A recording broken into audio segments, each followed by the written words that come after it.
Hi learners, iPlus training സൊല്യൂഷന്റെ പുതിയൊരു വീഡിയോയിലേക്ക് എല്ലാവർക്കും സ്വാഗതം. കേരള സെറ്റ് പേപ്പർ 2 ഹിസ്റ്ററിയുടെ യൂണിറ്റ് 6 ആണ് നമ്മൾ ഡിസ്കസ് ചെയ്തുകൊണ്ടിരിക്കുന്നത്. ആയതിലെ 10ാമത്തെ മൊഡ്യൂളാണ് നമ്മൾ ഇന്ന് ഡിസ്കസ് ചെയ്യാനായിട്ട് പോകുന്നത്. നമുക്ക് വേഗം ക്ലാസ്സിലേക്ക് കടക്കാം. ഈ മൊഡ്യൂളിൽ നമ്മൾ ഫസ്റ്റ് ഡിസ്കസ് ചെയ്യാൻ പോകുന്ന ടോപ്പിക് ആന്റി കൊളോണിയൽ സ്ട്രഗിൾസ് ആണ്. നമ്മൾ കഴിഞ്ഞ ക്ലാസ്സുകളിലായിട്ട് കൊളോണിയലിസത്തെ കുറിച്ചും അല്ലെങ്കിൽ ഇമ്പീരിയലിസത്തെ കുറിച്ചൊക്കെ നമ്മൾ പറഞ്ഞതാണ്. അപ്പോൾ അത്തരത്തിൽ എമേർജ് ചെയ്ത് വന്നിട്ടുള്ള ഈ കൊളോണിയലിസത്തിന് എതിരായിട്ട് വന്നിട്ടുള്ള മൂവ്മെന്റ്സിനെയാണ് നമ്മൾ ഇനി പറയുന്നത്. അത്തരം സ്ട്രഗിൾസിനെയാണ് നമ്മൾ ഇനി പറയുന്നത്. നോക്കാം. The first world war saw the colonial empire of France and Britain mobilised to aid European and imperial war efforts. അപ്പോൾ ഫസ്റ്റ് വേൾഡ് വാറിന് ശേഷം കൊളോണിയൽ എംപയർ ആയിട്ടുള്ള ഫ്രാൻസ്, ബ്രിട്ടൻ ഇതെല്ലാം തന്നെ ഇത്തരത്തിൽ ഈ കോളനികളൊക്കെ എസ്റ്റാബ്ലിഷ് ചെയ്യാനൊക്കെ ആയിട്ട് തുടങ്ങി നമ്മൾ കണ്ടതാണ് അല്ലേ. This mobilization and the difficulties of demobilization placed considerable strain on imperial system, which were only partially addressed through post-war reforms. അപ്പോൾ ഇത്തരത്തിലുള്ള മൊബിലൈസേഷൻസും അതുപോലെ ഡീമൊബിലൈസ് ചെയ്യാനുള്ള ഡിഫിക്കൽട്ടീസും ഇമ്പീരിയൽ സിസ്റ്റത്തിന് ഒരു കൺസിഡറബിൾ സ്ട്രെയിൻ ആണ് ഉണ്ടാക്കിയിട്ടുള്ളത്. The great war also unleashed and unprecedented ideological challenge to colonial rule embedded in the ideas of Woodrow Wilson, which took form through the mandatory system. അതായത് mandatory സിസ്റ്റത്തിലൂടെ, അതായത് നിർബന്ധിത വ്യവസ്ഥയിലൂടെ ഫോം ചെയ്യേണ്ടി വന്നിട്ടുള്ള Woodrow വിൽസന്റെ ആശയങ്ങൾ include ചെയ്തിട്ടുള്ള ഒരു കൊളോണിയൽ ഭരണത്തിന് എതിരായിട്ട് ഒരു അൺപ്രസിഡന്റൽ ആയിട്ടുള്ള അതുപോലെ ഒരു ഐഡിയോളജിക്കൽ ആയിട്ടുള്ള ഒരു ചാലഞ്ചും ഈ പറയുന്ന വേൾഡ് വാർ അഴിച്ചുവിട്ടു അല്ലെങ്കിൽ അൺലീഷ് ചെയ്തു. Although there were some restrictions placed on the activities of the colonial power. അതുമാത്രമല്ല ഈ കൊളോണിയൽ പവറിലെ കുറച്ച് റെസ്ട്രിക്ഷൻസ് ഒക്കെ കൊണ്ടുവരാനായിട്ടും കാരണമായി. അപ്പോൾ നമുക്ക് നോക്കാം ഇനി ഏതൊക്കെയാണ് ഇത്തരത്തിൽ വന്നിട്ടുള്ള റിബലിയൻസ് എന്ന്. അതിൽ നമ്മൾ ആദ്യം പറയുന്നത് ചൈനീസ് റെവല്യൂഷൻ ആണ്. നോക്കാം. The Chinese Communist Revolution, known in mainland China as the War of Liberation, was the conflict led by the Chinese Communist Party and chairman Mao Zedong that resulted in the proclamation of the People's Republic of China on 1st October 1949. അപ്പോൾ Chinese communist revolution അത് ചൈനയിൽ നടന്നതാണ്. അപ്പോൾ ഇത് ഒരു war of liberation ആയിരുന്നു, അതായത് സ്വാതന്ത്ര്യത്തിന് വേണ്ടിയിട്ടുള്ള ഒരു സമരം തന്നെയായിരുന്നു. അതുപോലെ തന്നെ ഒരു കോൺഫ്ലിക്റ്റും ആയിരുന്നു. ഇത് ലീഡ് ചെയ്തിട്ടുള്ളത് communist party, Chinese communist party CCP ആയിരുന്നു. ഇതിന്റെ ചെയർമാൻ മാവോ സേതുങ് ആയിരുന്നു. അപ്പോൾ ഇതിന്റെ ഒരു റിസൾട്ട് ആയിട്ടാണ് People's republic of China proclamation നടക്കുന്നത്. അതായത് ഇത് ഇത്തരത്തിൽ പീപ്പിൾസ് റിപ്പബ്ലിക് ഓഫ് ചൈന ഉണ്ടാവുന്നത് 1st October 1949 ആണ് അതിന്റെ ഡേറ്റ് വരുന്നത്. The revolution began in 1946 after the second Sino Japanese war and was the second part of Chinese civil war. അപ്പോൾ നമ്മൾ കഴിഞ്ഞ ക്ലാസ്സുകളിലായിട്ട് ചൈനീസ് സിവിൽ വാറിനെ കുറിച്ചിട്ട് പഠിച്ചിട്ടുണ്ടായിരുന്നു. 1945-49 കാലഘട്ടത്തിൽ ഉണ്ടായിരുന്നത്. അപ്പോൾ അതിനെ ഫോളോ ചെയ്തുകൊണ്ട് വന്നിട്ടുള്ള ഒരു റെവല്യൂഷൻ ആണ് ഈ ചൈനീസ് റെവല്യൂഷൻ എന്ന് പറയുന്നത്. 1946 ഇത് ആരംഭിക്കുന്നത് ആഫ്റ്റർ ദ സിനോ ജപ്പാനീസ് വാറിന് ശേഷം. അപ്പോൾ historical background of the rebellion പറയുകയാണെങ്കിൽ ഹിസ്റ്റോറിയൻസ് പറയുന്നത് ഈ ഒരു കാലഘട്ടത്തിലത്തെ റെവല്യൂഷന്റെ ഒരു മെയിൻ റീസൺ എന്ന് പറയുന്നത് സൊസൈറ്റിയിൽ നിലനിന്നിട്ടുണ്ടായിരുന്ന ഒരു ഇനീക്വാലിറ്റീസും കാര്യങ്ങളൊക്കെയാണ്. അതുപോലെ ഒരു ഇമ്പീരിയലിസ്റ്റ് അഗ്രഷൻ ഒക്കെയാണ് ഇതിന്റെ കാരണമായിട്ട് പറയുന്നത്. അപ്പോൾ ഹൈ റേറ്റ് ഓഫ് റെന്റ്, അതുപോലെ നല്ല ഹൈ ലെവലിലുള്ള ടാക്സുകൾ, ഇതൊക്കെ മൈനോറിറ്റി വില്ലേജ് ചീഫിനും അതുപോലെ ലാൻഡ് ലോഡ്സിനൊക്കെ ഇങ്ങനെ അവരുടെ സന്തോഷത്തിന് വേണ്ടിയിട്ട് ആയിരുന്നു ഇത്തരത്തിൽ ടാക്സ് ഒക്കെ ഇൻക്രീസ് ചെയ്തിട്ടുണ്ടായിരുന്നത്. അപ്പൊ ചൈനയിൽ ഉണ്ടായിരുന്ന ഒരു ഇമ്പീരിയലിസ്റ്റ് ഭരണം മാത്രമല്ല, ഈ വെസ്റ്റേൺ പവേഴ്സിന്റെയും അതുപോലെ ജപ്പാന്റെയും ഒക്കെ ഒരു ഇമ്പീരിയലിസ്റ്റ് പ്രഷറും ഇത്തരത്തില് ഒരു റെവല്യൂഷന് ബേസ് ആയി എന്നാണ് പറയുന്നത്. Then founding of Chinese communist party CCP. CCPയുടെ ഫൗണ്ടേഷൻ 1921 CCP ഫൗണ്ട് ചെയ്യുന്നത്. അപ്പോൾ ഇതോട് കൂടിയിട്ടാണ് മാവോ സെതുങ് പറയുന്നത് ചൈനയില് കമ്മ്യൂണിസത്തിന്റെ ഒരു birth of communism in China എന്നാണ് ഈ CCPയുടെ ഫൗണ്ടേഷനെ കുറിച്ചിട്ട് മാവോ സെതുങ് പറയുന്നത്. അപ്പോൾ ഇത് ഒരു ആന്റി ജപ്പാനീസ് പാട്രിയോട്ടിക് മൂവ്മെന്റ് ആണ് എന്നാണ് പറയുന്നത്. It motivated both established intellectuals and students and made the nationalist party, which was already in existence, and the newly formed CCP into first allies, then rivals. അപ്പോൾ ഇതൊരു anti Japanese patriotic movement ആയിരുന്നു. ഇതിലൂടെ ഒരു ഇന്റലക്ച്വൽസിനെയും അതുപോലെ സ്റ്റുഡൻസിനെയും ഒക്കെ കുറച്ചുകൂടി motivated ആക്കാനും established ആക്കാനും ഒക്കെ കഴിഞ്ഞു. പിന്നെ ഒരു നാഷണലിസ്റ്റ് പാർട്ടി രൂപീകരിക്കാനായിട്ട് കഴിഞ്ഞു. ചൈനീസ് നാഷണലിസ്റ്റ് പാർട്ടിയുടെ പേര് കുമിങ്താങ് എന്നായിരുന്നു കേട്ടോ. ഈ കുമിങ്താങ് 1927 ചിയാങ് കൈ ഷേക്ക് അദ്ദേഹത്തിന്റെ ലീഡർഷിപ്പിലായിരുന്നു. നെക്സ്റ്റ് പറയുന്നത് Chinese civil war 1945 to 1949. The nationalists had an advantage in both troops and weapons, controlled a much larger territory and population, and enjoyed broad international support. അപ്പോൾ നമ്മൾ നേരത്തെ പറഞ്ഞ ആ നാഷണലിസ്റ്റുകൾക്ക് ഈ ഒരു യുദ്ധത്തിൽ ട്രൂപ്സ് ആയിട്ടോ അല്ലെങ്കിൽ വെപ്പൺസ് ആയിട്ടോ ഒക്കെയുള്ള ധാരാളം അഡ്വാൻറ്റേജസ് അവർക്ക് ഉണ്ടായിരുന്നു. ദെൻ ഇവര് ഒരു ലാർജർ ടെറിട്ടറിയും അതുപോലെ പോപ്പുലേഷനും ഒക്കെ കൺട്രോൾ ചെയ്തിട്ടുണ്ടായിരുന്നു. ദെൻ ഇവർക്ക് ഇന്റർനാഷണൽ സപ്പോർട്ടും ഉണ്ടായിരുന്നു. The communist were well established in the north and north west. അപ്പൊ നോർത്തിലും നോർത്ത് വെസ്റ്റ് ഭാഗത്തും ഒക്കെ കമ്മ്യൂണിസ്റ്റുകൾക്ക് ഒരു എസ്റ്റാബ്ലിഷ്മെന്റ് ഉണ്ടായിരുന്നു. The best trained nationalist troop had been killed in early battles against the better equipped Japanese army and in Burma, while the communists had suffered less severe losses.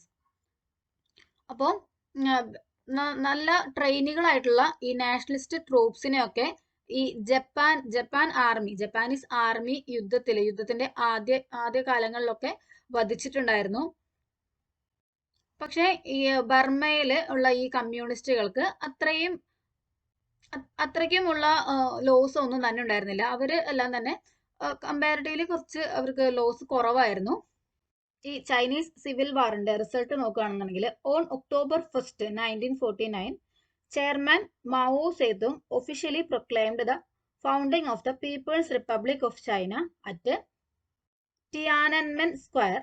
അപ്പോൾ ഇതിന്റെ first result ആയിട്ട് പറയുന്നത് 1949 October 1st chairman ആയിട്ടുണ്ടായിരുന്ന Mao Zedong officially people's republic of China found ചെയ്തു. അതാണ് main ആയിട്ട് പറയുന്ന ഒരു റിസൾട്ട് എന്ന് പറയുന്നത്. നെക്സ്റ്റ് പറയുന്നത് anti colonialism in Vietnam. French colonialism in Vietnam lasted more than 6 decades. അപ്പം ഫ്രഞ്ച് കൊളോണിയലിസം വിയറ്റ്നാമിൽ ഉണ്ടായിരുന്നത് ഏകദേശം 6 decadesന് മുകളിൽ, അത്രയും കാലഘട്ടത്തോളം ഫ്രഞ്ച് കൊളോണിയലിസം വിയറ്റ്നാമിൽ ഉണ്ടായിരുന്നു.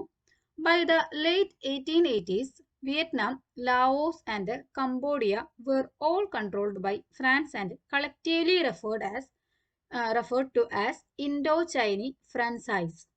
അപ്പോൾ അതായത് ഫ്രഞ്ച് ഇൻഡോ ചൈന. അപ്പോൾ 1880 കാലഘട്ടത്തിൽ വിയറ്റ്നാം, ലാവോസ്, കംബോഡിയ എന്നിവയൊക്കെ ഫ്രാൻസ് ആണ് കൺട്രോൾ ചെയ്തിട്ടുണ്ടായിരുന്നത്. അതുകൊണ്ട് തന്നെ ഇതിനെ മിക്സ് ചെയ്തിട്ട് ഇൻഡോ ചൈന ഫ്രാൻസൈസ്, അതായത് ഫ്രഞ്ച് ഇൻഡോ ചൈന എന്ന ഒരു പേരിലാണ് അറിയപ്പെട്ടിട്ടുണ്ടായിരുന്നത്. 1880 കേട്ടോ. ഇൻഡോ ചൈന എന്ന് പറഞ്ഞു കഴിഞ്ഞാൽ വിയറ്റ്നാം, ലാവോസ്, കംബോഡിയ എന്ന് പറയുന്ന സ്ഥലങ്ങളാണ് ഇൻക്ലൂഡ് ചെയ്തിട്ടുള്ളത് എന്നുള്ളത് ഓർക്കുക. Then Indochina became one of France's most important colonial possession. അപ്പോൾ ഫ്രാൻസിന്റെ കയ്യിലുണ്ടായിരുന്ന കൊളോണിയൽ പൊസിഷൻസിൽ ഒരു ഇമ്പോർട്ടന്റ് ആയിട്ടുള്ള ഒരു പ്ലേസ് ആയിട്ട് ഇൻഡോ ചൈന മാറുകയാണ് ഉണ്ടാവുന്നത്. French colonialism was focused largely on production, profit and labour. French colonialism മാത്രമല്ല, എല്ലാ കൊളോണിയലിസവും ഇത് തന്നെയാണ് ഫോക്കസ് ചെയ്തിട്ടുണ്ടായിരുന്നത്. അതായത് പ്രൊഡക്ഷൻ, പ്രോഫിറ്റ്, ലേബർ എന്നിവ. It had a profound impact on the leaves of people in Vietnam. അപ്പോൾ സ്വാഭാവികമായിട്ടും ഒരു രാജ്യത്തിന്റെ പ്രൊഡക്ഷനും പ്രോഫിറ്റിനും ലേബറിനും ഒക്കെ മറ്റൊരു രാജ്യം ഇങ്ങനെ കൺട്രോൾ ചെയ്യും, അതുപോലെ ഇതിന്റെ ബെനിഫിറ്റ് ഒക്കെ മറ്റൊരു രാജ്യം എക്സ്പ്ലോർ ചെയ്യുകയും ചെയ്യുമ്പോൾ നമുക്ക് ആ ഒരു രാജ്യത്ത് ജീവിക്കുന്നവർക്ക് അതിന്റെ ഒരു നെഗറ്റീവ് ഇമ്പാക്ട് എന്തായാലും കിട്ടും അല്ലെ. അപ്പോൾ വിയറ്റ്നാമിൽ നിന്നുള്ളവർക്കും ഇത്തരത്തിലൊരു ഇമ്പാക്ട് അവർക്ക് ലഭിച്ചിട്ടുണ്ടായി. അപ്പോൾ ഇതിന്റെ ഭാഗമായിട്ടാണ് ഇവര് സ്ട്രഗിൾ ആരംഭിക്കുന്നത്. ആഗസ്റ്റ് റെവല്യൂഷൻ എന്നാണ് ഇത് അറിയപ്പെടുന്നത്. ഇത് ആഗസ്റ്റ് ജനറൽ അപ്രൈസിംഗ് എന്നും അറിയപ്പെടുന്നുണ്ട്.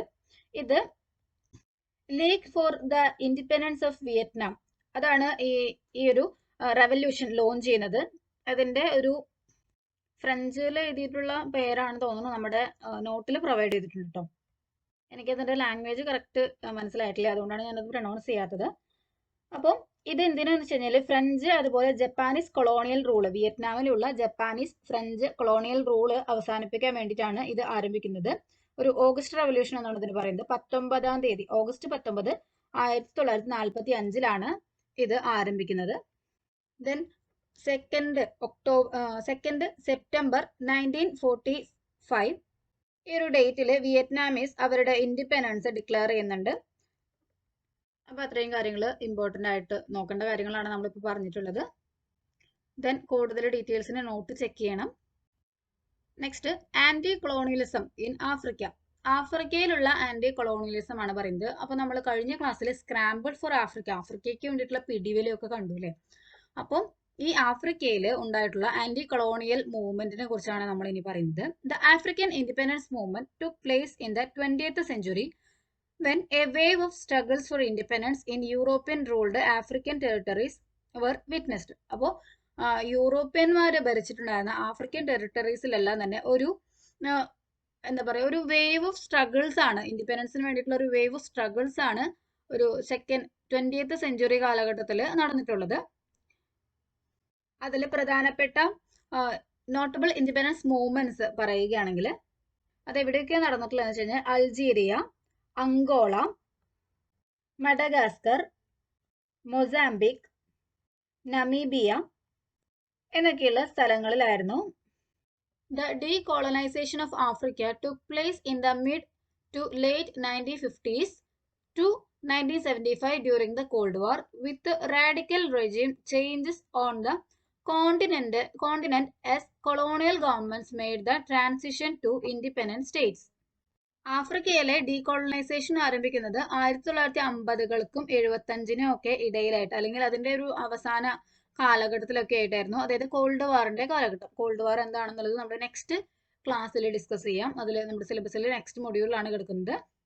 സോ ഇതിന്റെ ബാക്ക്ഗ്രൗണ്ട് പറയുകയാണെങ്കിൽ നമ്മൾ സ്റ്റാർട്ടിങ്ങിൽ പറഞ്ഞ പോലെ തന്നെ സ്ക്രാമ്പിൾ ഫോർ ആഫ്രിക്ക 1870-നും 1900-നും ഇടയിൽ ഉണ്ടായിരുന്ന സ്ക്രാമ്പിൾ ഫോർ ആഫ്രിക്ക, അതിലൂടെ ആഫ്രിക്കയിലെ ചെറിയ സ്ഥലങ്ങളും അതുപോലെ വലിയ സ്ഥലങ്ങളും എല്ലാം തന്നെ യൂറോപ്യൻ സ്റ്റേറ്റ്സിന്റെ കൺട്രോളിലായിരുന്നു ഉണ്ടായിരുന്നത്.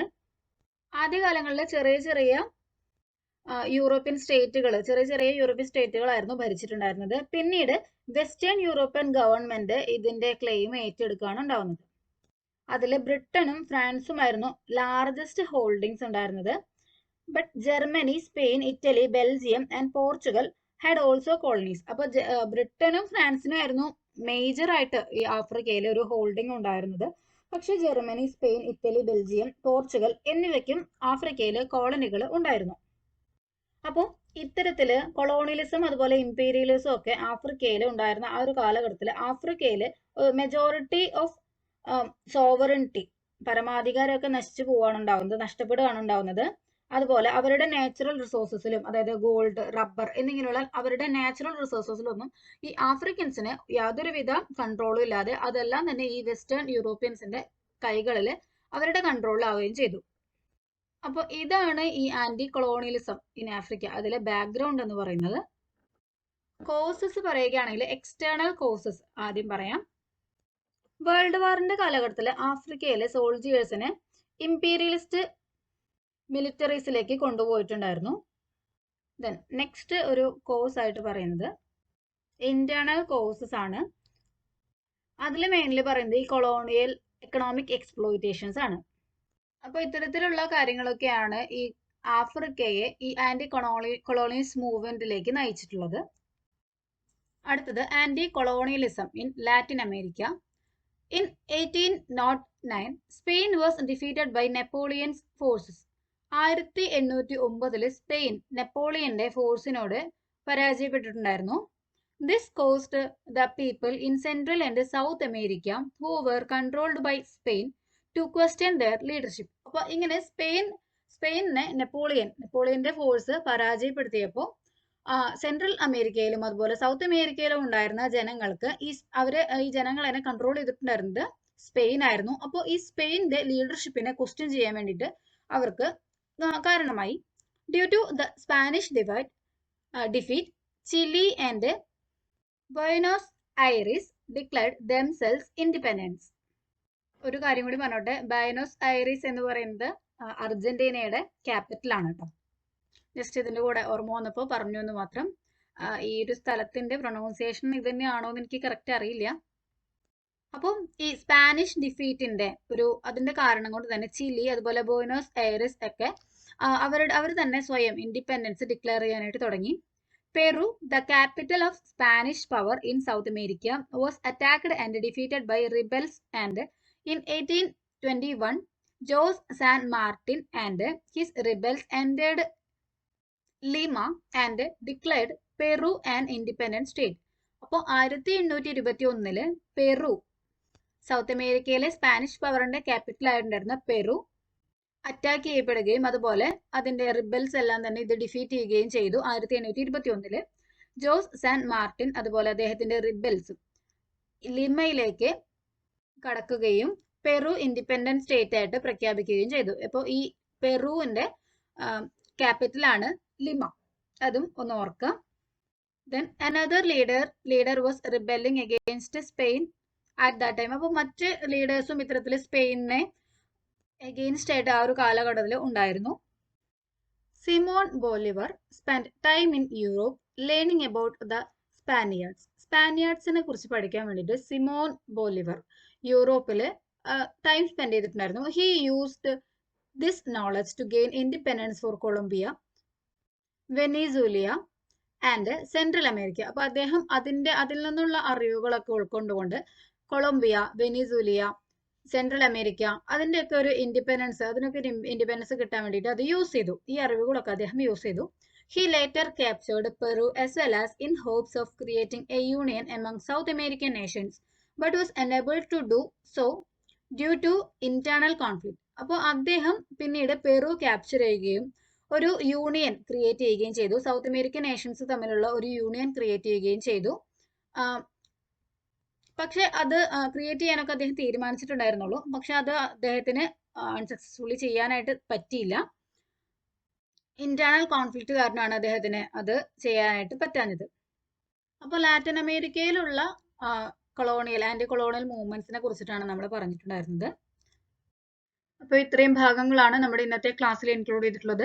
ക്ലാസ്സുകൾ എല്ലാവർക്കും കൃത്യമായിട്ട് മനസ്സിലായിട്ടുണ്ടാവും എന്ന് വിശ്വസിക്കുന്നു. Thank you.